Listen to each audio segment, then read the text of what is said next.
Hey guys, welcome back. Just wanted to do an update here. That's the mint there and the bag, and also the citronella. Remember the name this time. And they're doing pretty well, I think. The bottom of the citronella leaves always seem to kind of die off. I don't know if that's just because they're getting in the dirt and getting burnt, or what's going on, but the upper new growth looks pretty good. It's probably grown about 2 inches, 3 inches, I guess, since maybe 2 inches since the last update, maybe. I don't know. Then I have my watermelon. It's not doing so well. This is the hydroponic watermelon. Going back, sorry, it is growth-wise, it's doing great. It's past that metal post there, which is pretty much what the last one did. But the last one had three watermelons on it by this time. Whereas this one doesn't have any. Looking at the leaves, it definitely is a little lighter, a lot lighter than the last one, and also it's not looking as good. I think the problem is I haven't changed the hydroponic solution again, so unfortunately all of my plants are pretty much down and out from a nutrient standpoint. You can see this one here, definitely nutrient deficient. The color is very light around the tips there. Hopefully you can see it. And then as it grows, it does darken, but it curls like that. So I think the last time I had this issue, I think that Jim was correct on his him saying that my nutrients need to be swapped out and everything, and updated and everything. So definitely. I've definitely not kept up on the hydroponic side of things, unfortunately. So I've pretty much failed on that side of things. But this little guy's made a comeback after something ate him up. But I don't know, with him not having the proper nutrients, obviously, he's probably going to continue to have problems.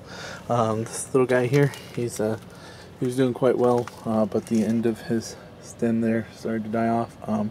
So I think he's pretty much done as well, which he's had huge nutrient deficiencies and everything. So these plants, it's not their fault. I obviously have failed in the nutrient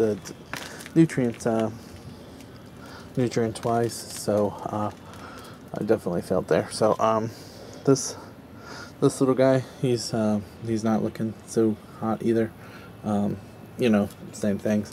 He's the only tomato plant that actually still has tomato on him, though. He's got one tomato there. This one got eaten by, I'm assuming, a bird. Pretty sure it was a bird. And this one here got eaten by a bird too. And this is the last of the tomato. So we'll see kind of what happens with that, see where that goes. And I'm pretty much probably going to pull these guys and either start over or try to do something other than tomatoes, since obviously I'm not doing so hot with those. Now I did want to show, these were the onions that I planted. I said I had planted some in here and some in those containers over there. So just wanted to show the growth on those. Those guys are doing quite well. So I'm extremely happy about the onions. There's 5 in here.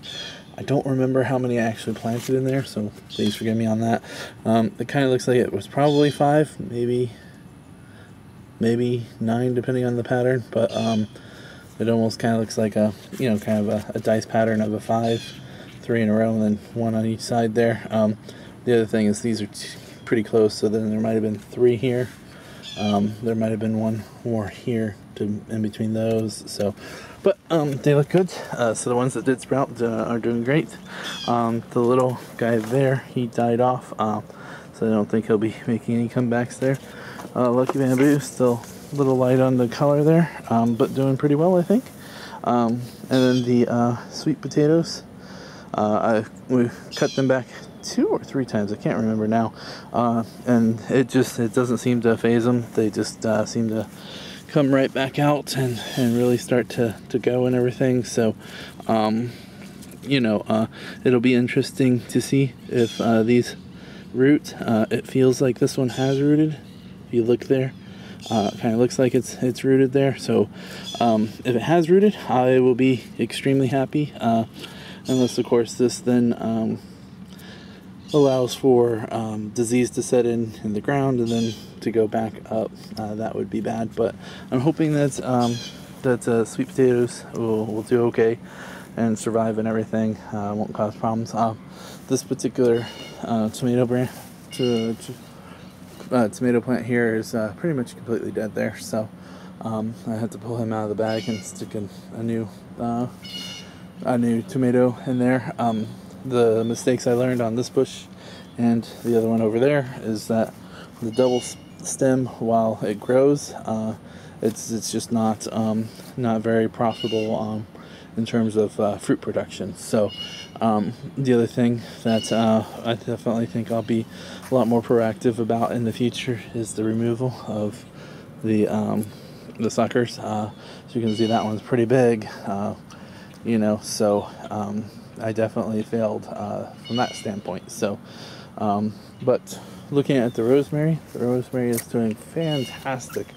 So happy and excited. It's just grown. It's probably almost doubled in size probably since I planted it, so it's doing fantastically well. I'm extremely happy about that. Now an update on the blue potatoes that I planted. 2 have sprouted, and then the other 4 have not. I don't know if they will, or if the seed potatoes were just too far gone when I got them. They were pretty dried up and shriveled, but they all kind of had some growth, green growth on them, so I thought that they would still kind of make a recovery, but we'll just have to wait and see. It's been a little bit, so we'll have to see what happens with that. Maybe I planted them too deeply, but planted them all about the same, so we'll have to wait and see what happens with those. So, but this one's doing quite well. I'm really excited to see that.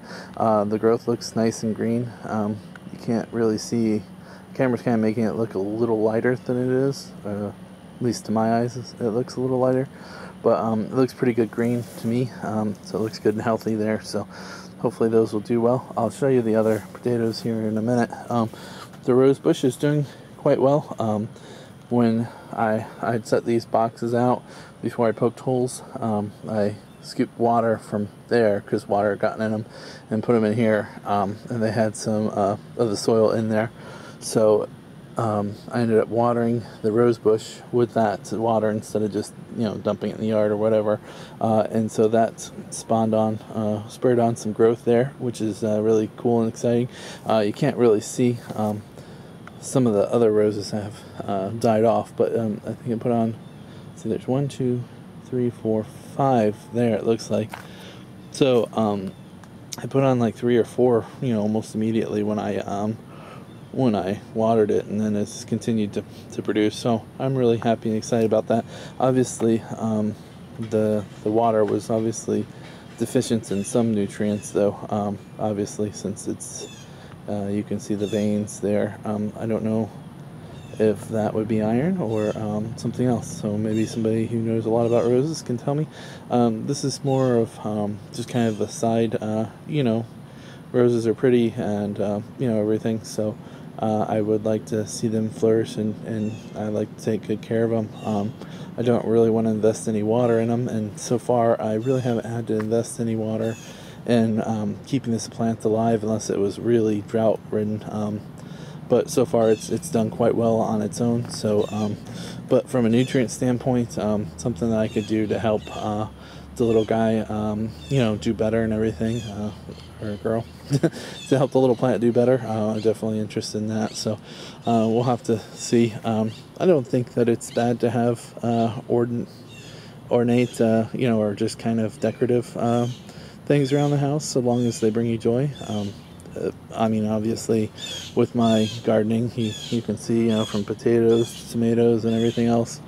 My general rule is, you know, try to plant things that are gonna bring you food, but I don't think it's a problem to have pretty things that make you feel well as well. So you know, and some people, that's all they have is pretty things, you know, so it's all about what makes you happy. So moving on, though, the onions here, there, and here, the really tall ones are the first batch that I planted.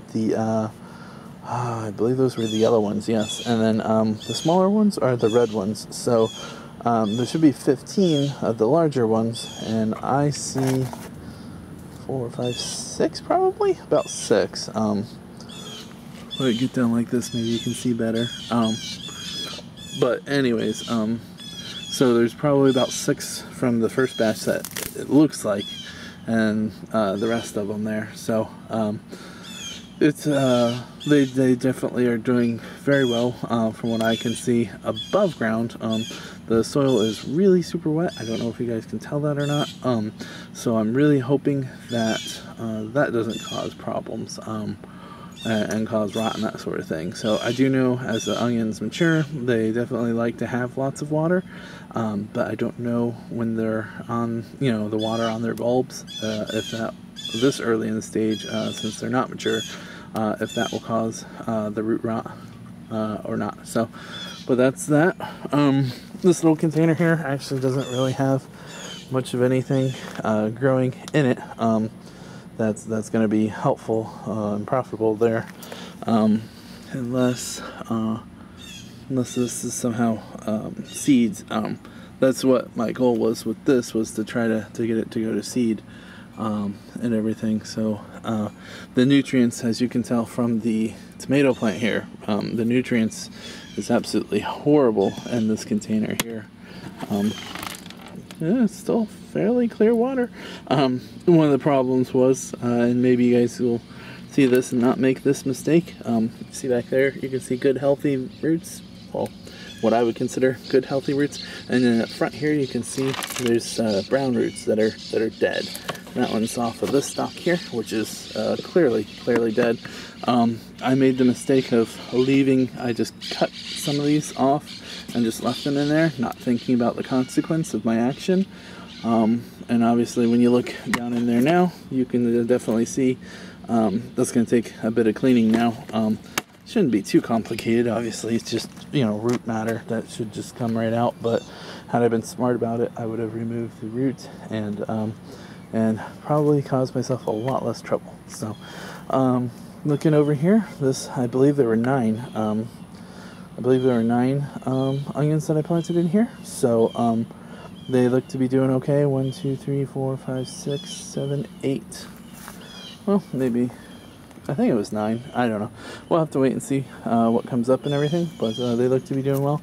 And over here were potatoes. I'm pretty sure all that's growing in there now are weeds, though.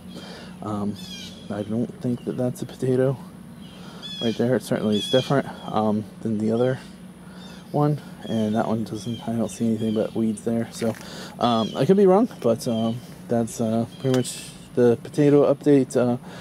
2 have sprouted, 4 didn't, and then you can see onion wise, we just have tons of onions, which I know those are planted way too close. We'll have to wait and see how all that turns out. Here's my little aloe vera plant there, and that one came off of the one that my son brought to school there. It was the next smaller one than that. That one's doing pretty good. It's looks like it's probably going to be nutrient deficient there because of the small pot that it's in. So I had to try to transfer it to a larger pot. And then of course here's the big, I guess the original mother plants, I guess you could say, grandmother plants, or great grandmother plants at this point. But anyways, so that's pretty much my update. Sorry it's been so long, guys. You'll see that there were a lot of changes since my last update. So I've not been feeling as well lately, so I have really neglected my garden. So that's why the hydroponic hasn't been switched and stuff. So try to get on that and try to get everything back up and running. So thanks a lot, guys. My battery's about to die, so talk to you guys later. Thanks, like, subscribe, and comment, and thank you for all your help. Thanks, bye.